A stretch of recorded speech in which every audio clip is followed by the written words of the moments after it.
هذا خلق الله.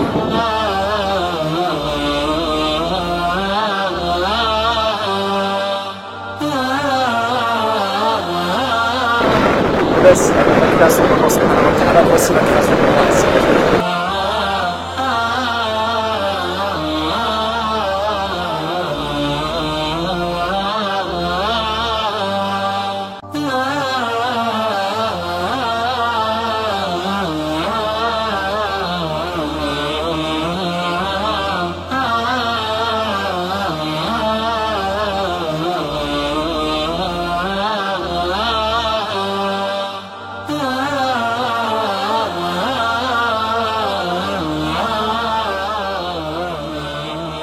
الحمد لله رب العالمين والصلاة والسلام على أشرف الأنبياء والمرسلين وعلى آله وصحبه أجمعين أيها الإخوة والأخوات إني أحبكم في الله جل جلاله. Mes chers frères et sœurs, ici je vais simplement lancer un message à tous mes frères et sœurs que j'aime en Allah Azza wa Jal, qui pleurent la nuit dû à leurs problèmes, à leurs soucis, à leurs tristesses, à tous les frères et sœurs qui sont touchés par des gros soucis, par des gros problèmes et qui les poussent à pleurer malheureusement de nuit comme de jour. Des frères et des sœurs qui se sentent abandonnés malheureusement par Al-Insan, par l'être humain bien sûr, je ne parle pas par Allah Azza wa Jal. À tous ces frères et sœurs qui ne cessent de dire je suis éprouvé, j'en peux plus. Ici je rappelle ce qu'a dit le noble messager Muhammad alayhi afdalus salati wa askat taslim. Un hadith malheureusement beaucoup négligé, beaucoup abandonné ou beaucoup trop abandonné par les frères et sœurs musulmans et musulmanes ayyuhal ahibba, alors que Fawwa Rabbil Kaaba il vaut plus que de l'or. Qu'est-ce que c'est que ce hadith? C'est un remède radical contre les soucis et les tristesses. Le prophète alayhi salatu wassalam a dit, et ça c'est un message à tous ceux qui veulent voir de façon claire et radicale leurs soucis et leurs tristesses disparaître. Non seulement disparaître, mais en plus de cela, tous ceux qui veulent voir ici leurs soucis et leurs tristesses transformés par quoi? Une délivrance et une joie. Le prophète alayhi salatu wassalam a dit,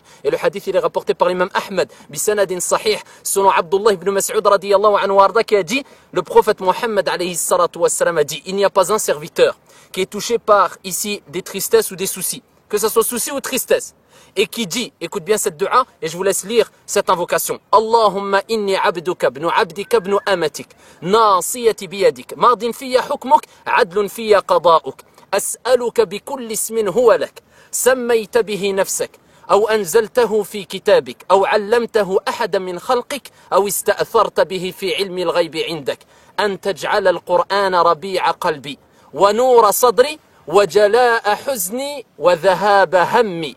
Toute personne qui dit cette invocation ayyuhal ahibba, tout serviteur d'Allah Azza wa Jal qui dit cette invocation ayyuhal ikhwat wal akhawat, en étant convaincu, avec toute conviction ayyuhal ahibba, en comprenant bien cette invocation et en méditant bien quant à cette invocation comme il se doit, Allah subhanahu wa ta'ala, il fait disparaître ici ayyuhal ahibba ses soucis et il fait remplacer sa tristesse par une délivrance ou une joie.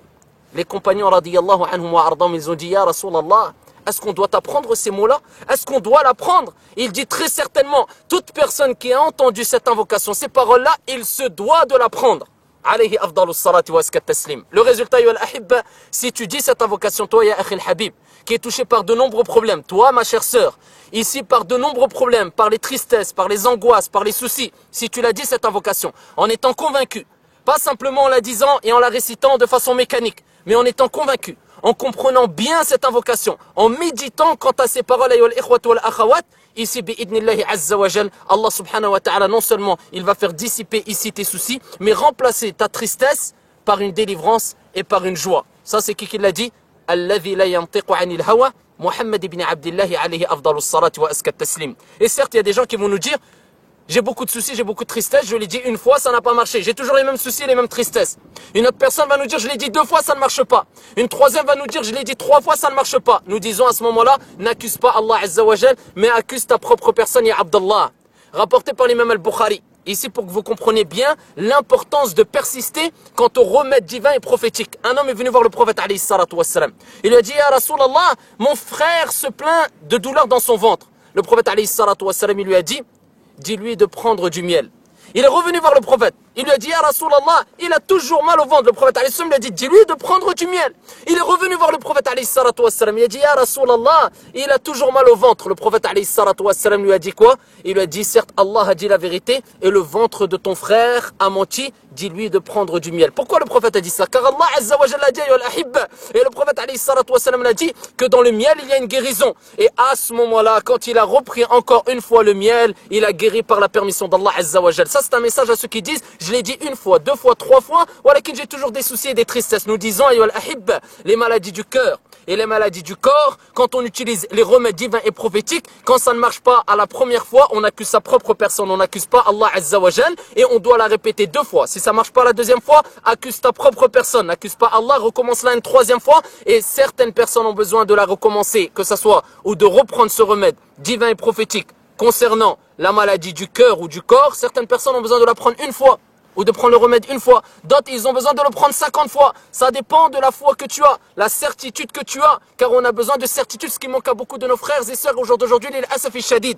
Et je me rappelle de la parole de Ibn Asakir, rahimahullah ta'ala, qui rapporte ses propos. Il dit, si les croyants, les serviteurs, n'avaient qu'un brin de cheveux ou un cheveu de yaqin, de certitude, ils marcheraient sur l'eau. La preuve qui nous manque beaucoup, ayyuhal ahibba, de yaqin, de certitude.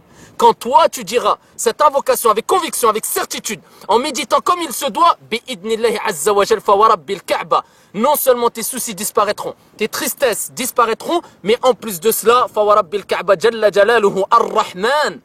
Ici, il dissipera tes soucis et tes tristesses et il les remplacera par une délivrance et une joie. Donc voici le remède radical contre les soucis et les tristesses venant de celui qui ne parle pas poussé par sa passion, mais ce n'est qu'une révélation émanant de son Seigneur.